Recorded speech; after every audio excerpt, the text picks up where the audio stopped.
আসসালামু আলাইকুম রহমতুল্লাহ। খাদ্য অধিদপ্তর পরীক্ষায় আসা বিগত সালে যত ম্যাথ প্রশ্ন তার আয়োজনে আজকের পর্ব হচ্ছে 6। আলোচনা করব খাদ্য অধিদপ্তরের উপখাদ্য পরিদর্শক 25/5/2012। নাম্বার 1, দুটি নির্দিষ্ট বিন্দু দিয়ে অঙ্কিত সরলরেখার সংখ্যা হবে কয়টি? দুইটা নির্দিষ্ট এই বিন্দু, এটার উপর দিয়ে অঙ্কিত সরলরেখার সংখ্যা হবে কয়টি? একটি। কয়টি? একটি। ওকে, সো এটার অ্যান্সার হবে একটি। 28 ডিগ্রি কোণের সম্পূরক কোণের পরিমাণ কত? আগে আমরা জানবো সম্পূরক কোণটা কি। যদি দুটি কোণের পরিমাণ 180 ডিগ্রি এর সমান হয় তবে একটি কোণকে অপর কোণের সম্পূরক কোণ বলা হয়। সেক্ষেত্রে 28 ডিগ্রি কোণের সম্পূরক কোণের পরিমাণ হবে 180 মাইনাস 28 সমান 152 ডিগ্রি। এটার অ্যান্সার হবে কত? 152 ডিগ্রি। ওকে, 37 ডিগ্রি কোণের বিপরীত কোণের পরিমাণ কত? দুটি সরলরেখা পরস্পর ছেদ করলে ছেদ বিন্দুতে যে চারটি কোণ উৎপন্ন হয় তাদের যে কোনো একটি কোণকে তার বিপরীত কোণের বিপরীত কোণ বলা হয়। সুতরাং 37 ডিগ্রি কোণের বিপরীত কোণ 37 ডিগ্রি হবে। ওকে, নাম্বার 4-এ বলছে চতুর্ভুজের চারটি কোণের সমষ্টি কত? আমরা জানি, কমন প্রশ্ন, 360 ডিগ্রি। নাম্বার 5-এ বলছে একটি ত্রিভুজের তিনটি বাহুর দৈর্ঘ্য 4, 5 ও 3 ফুট হলে ত্রিভুজের ক্ষেত্রফল কত? কোন ত্রিভুজের তিনটি বাহুর দৈর্ঘ্যের অনুপাত 3, 4, 5 হলে সেটা সমকোণী ত্রিভুজ হবে। সমকোণী ত্রিভুজের ক্ষেত্রফলের সূত্র হচ্ছে হাফ ইন্টু ছোট দুই বাহুর গুণফল। যেহেতু ত্রিভুজটির তিনটি বাহুর দৈর্ঘ্য 4, 5 ও 3 ফুট, সুতরাং ক্ষেত্রফল কত হবে? এই যে ক্ষেত্রফলের সূত্র কি? হাফ ইন্টু ছোট দুই বাহুর গুণফল। এখানে ছোট দুইটা কোনটা? 3 এবং 4। তাহলে হাফ ইন্টু 3 এবং 4 বর্গ ফুট, যেটা কিনা গুণ করলে হয় 6 বর্গ ফুট। এটার অ্যান্সার হচ্ছে 6 বর্গ ফুট। একজন লোক মাসে 20,000 টাকা আয় করেন এবং 18,000 টাকা ব্যয় করেন। তার ব্যয়ের সাথে সঞ্চয়ের অনুপাত হবে কত? লোকটা মাসে আয় করে কত? 20,000, ব্যয় করে কত? 18,000। তাহলে সঞ্চয় হয় কত? 2,000 টাকা। 20,000 টাকা যদি আয় করে এবং ব্যয় যদি করে 18,000, তাহলে সঞ্চয় হয় কত? 2,000 টাকা। এই সঞ্চয় এবং হচ্ছে এই যে ব্যয়ের অনুপাতটা জানতে চাইছে। তাহলে আমার ব্যয় কত? 18,000, ব্যয় 18,000, সঞ্চয় কত? 2,000। তাহলে এর অনুপাত 9 দ্বিগুণে 18। তাহলে এখানে 1, এখানে হচ্ছে 9। ওকে, এই যে এখানে করে দেওয়া আছে সঞ্চয় হচ্ছে 2,000 টাকা, তাহলে সুতরাং ব্যয় এবং সঞ্চয় মানে 18,000:2,000, যেটা কিনা হচ্ছে কাটাকাটি করলে হচ্ছে মানে ভাগ করলে 9:1 এর অনুপাত। ওকে, নাম্বার 7-এ বলছে প্রথম থেকে মানে 1 থেকে 99 পর্যন্ত সংখ্যা সময়ের গড় কত? এরকম অঙ্ক এসেই থাকে পরীক্ষায়। তো আমরা এটা সূত্র জানি, n+1/2। এটা লিখতে পারি n+n মানে হচ্ছে এই যে লাস্ট সংখ্যাটা 99 প্লাস হচ্ছে 1 মানে হচ্ছে 100 ভাগ 2 মানে হচ্ছে 50 দ্বিগুণে 100। ওকে, 8 নম্বরে বলছে 12টি ডিমের বিক্রয় মূল্য 15টি ডিমের ক্রয় মূল্য সমান হলে শতকরা কত লাভ হবে? 12টা ডিমের যে বিক্রয় মূল্য সেটা 15টা ডিমের ক্রয় মূল্যের সমান। এর মানে আমার 3টা ডিম লাভ হচ্ছে। 12টা ডিমের বিক্রয় মূল্য ও 15টা ডিমের ক্রয় মূল্য যদি সমান হয় তাহলে আমার লাভ হচ্ছে কয়টা? আমি 15টা ডিম যে টাকা দিয়ে কিনছি, 12টা ডিম সেই টাকা দিয়ে আমি বিক্রি করতেছি। তাহলে আমার লাভ হচ্ছে কয়টা ডিম? 3টা ডিম লাভ হচ্ছে, তাই তো? কিনলাম 15টা, বিক্রি করলাম 12টা সেম দামে, তাহলে 3টা ডিম আমার থাকলো, ওই 3টা ডিমই তো লাভ। তাহলে আমি 12টা ডিম বিক্রি করলাম, 12টা ডিম বিক্রি করে আমি লাভ করলাম কয়টা ডিম? 3টা ডিম। 12টা ডিম বিক্রি করায় আমার এখানে লাভ রয়েছে 15টা থেকে, আরও 3টা রয়েছে। তাহলে একটা ডিমে আমার লাভ কত? 3/12। বের করতে বলছে কি শতকরা। তাহলে 100তে কয়টা লাভ হয়? তাহলে 100 তো যদি বের করতে পারে তাহলে 3 গুণ 100 ভাগ হচ্ছে 12, 3 4 12, 4 25 100। তাহলে আমার অ্যান্সার কত? 25%। ওকে, নেক্সট প্রশ্নে আছে 16 22 34 58 106 দ্বারাটির পরের পদটি কত? দেখেন, প্রথম পদ 16 দেয়া আছে, দ্বিতীয় পদ, প্রত্যেকটা পদের সাথে আমার এখানে থিমটা হচ্ছে এরকম যে প্রত্যেকটা যে পদের সাথে 6 যোগ করে গুণ দিতে হবে। প্রথম 1 গুণ দিতে হবে, পরে 2, পরে 4, পরে 8, পরে 16, এরকম গুণ দিয়ে যেতে হবে। কিন্তু প্রথম থিম হলো আমার প্রত্যেকটা পদের সাথে 6 যোগ করতে হবে।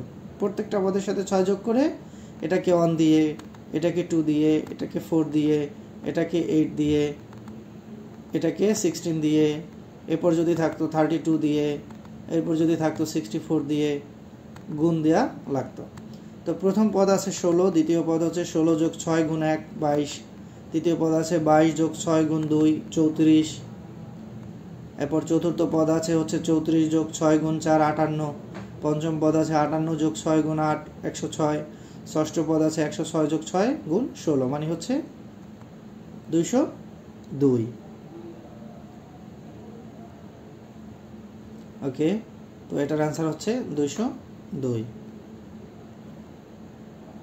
নাম্বার 10-এ কি বলছে? a প্লাস b সমান সমান 5, a মাইনাস b সমান সমান 3 হলে a বির মান কত? আমরা a বির সূত্র আছে একটা জানি,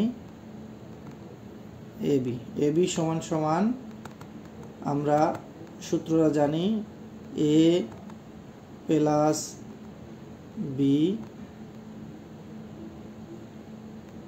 a প্লাস b বাই 2 এটার উপরে whole square minus a minus b by 2 এটার উপরেও হোল স্কোয়ার, এটা উপরে আর কি হোল স্কোয়ার। যাই হোক, এটা হচ্ছে এবির সূত্র। তো এ প্লাস বি এর মান বলছে কত? 5, লিখলাম 5, নিচে আছে 2, হোল স্কোয়ার আছে, শুধু ভ্যালুটা মানটা বসায় দিছি, মানটা বসায় দেওয়া হয়েছে। ওকে, এ মাইনাস বি এর মান বলছে কত? 3, 2 এর 2 হোল স্কোয়ার আছে। তাহলে 5-এর উপর হোল স্কোয়ার মানে হচ্ছে 25, কত? 25। 2 এর উপর হোল স্কোয়ার মানে হচ্ছে কত? 4, মাইনাস 3 এর উপর হোল স্কোয়ার মানে হচ্ছে 9, 2 এর উপর মানে হচ্ছে 4। তো এখানে যদি হচ্ছে আমি লসাগু করি, তাহলে 4 4 এ 4 লসাগু যায়, 4 4 এর ভিতরে যায় একবার, আছে 25, তাহলে 25 1 25, মাইনাস 4 4 এর ভিতরে যায় একবার 9, সেটা আবার ইংলিশে লিখে ফেলছি 9। ওকে, এরপর হচ্ছে 25 থেকে 9 গেলে থাকে কত? 16, এখানে আছে 4, এবার যদি কাটাকাটা করি 4 4 এ 16, তাহলে অ্যান্সার কত? এটার 4 হবে আমার অ্যান্সার। ওকে, নাম্বার 11-এ আছে সমকোণী ত্রিভুজের অতিভুজ সংলগ্ন কোণ দুটির প্রত্যেকটি কি কোণ?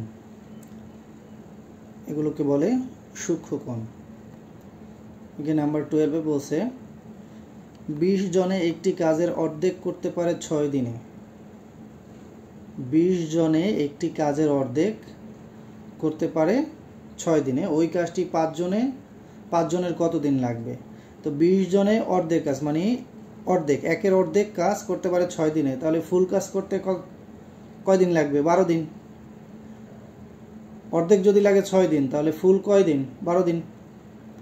ওকে, তাহলে 20 জনে এক বা সম্পূর্ণ কাজ করতে পারে 6 গুণ 2 12 দিনে, সুতরাং একজনে পারে এটা কত দিনে? 12 গুণ 20। তাহলে 5 জনে কত দিনে করতে পারবে? 12 গুণ 20 ভাগ 5, যেটা কাটাকাটি করলে হচ্ছে 4 5 20, 4 12 48 দিনে। এটার অ্যান্সার হচ্ছে 48 দিনে। ওকে, 14তে বলছে পিতা ও পুত্রের বয়সের অনুপাত 11:4। পিতার বয়স এটা হবে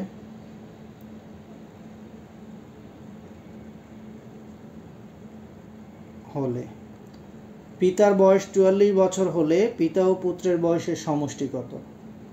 পিতা ও পুত্রের বয়সের অনুপাত কত বলছে? 11:4। পিতার বয়স 44 বছর হলে পিতা ও পুত্রের বয়সের সমষ্টি কত? অনুপাত বলছে 11 এবং 4, তাহলে এই 11 অনুপাত সমান সমান কত? 44, কারণ পিতার বয়স বলে দিছে 44। অনুপাত কত বলছে পিতার? 11। তাহলে 11 অনুপাত সমান সমান যদি 44 হয়, তাহলে 1 অনুপাত সমান সমান কত? 44 ভাগ 11, মানে হচ্ছে কত? 4। 44 ভাগ 11 যদি কাটাকাটি করি কত হয়? 4, মানে 1 অনুপাত সমান সমান 4। তাহলে পুত্রের অনুপাত দেয়া আছে 4 আর পার অনুপাত সমান সমান 4, তাহলে 4 4 16। তাহলে পিতার বয়স 44, পুত্রের বয়স হলো 16, তাহলে দুজনের বয়সের সমষ্টি কত? 60 বছর। এটাই এখানে করা আছে। ধরি পিতার বয়স 11x বছর, পুত্রের বয়স হচ্ছে 4x বছর। তাহলে প্রশ্ন মতে 11x সমান সমান 44, তাহলে x সমান সমান 4। পুত্রের বয়স 4 × 4 মানে 16 বছর। সুতরাং পিতা ও পুত্রের মোট বয়স কত? 60 বছর। ওকে, নাম্বার 15-এ বলছে 120 ডিগ্রি কোণের সম্পূরক কোণ কত? এটা সেম সম্পূরক কোণ, এই সেম অঙ্ক এর আগেও একটা করেছি, যে যদি দুটি কোণের পরিমাণ 180 ডিগ্রি এর সমান হয় তবে একটি কোণ অপর একটি কোণের সম্পূরক কোণ বলে। ওকে, সুতরাং 120 এটা ডিগ্রি হবে। 120 ডিগ্রি কোণের সম্পূরক কোণ হবে 180 - 20 বা 60 ডিগ্রি। এটার অ্যান্সার হবে 60 ডিগ্রি।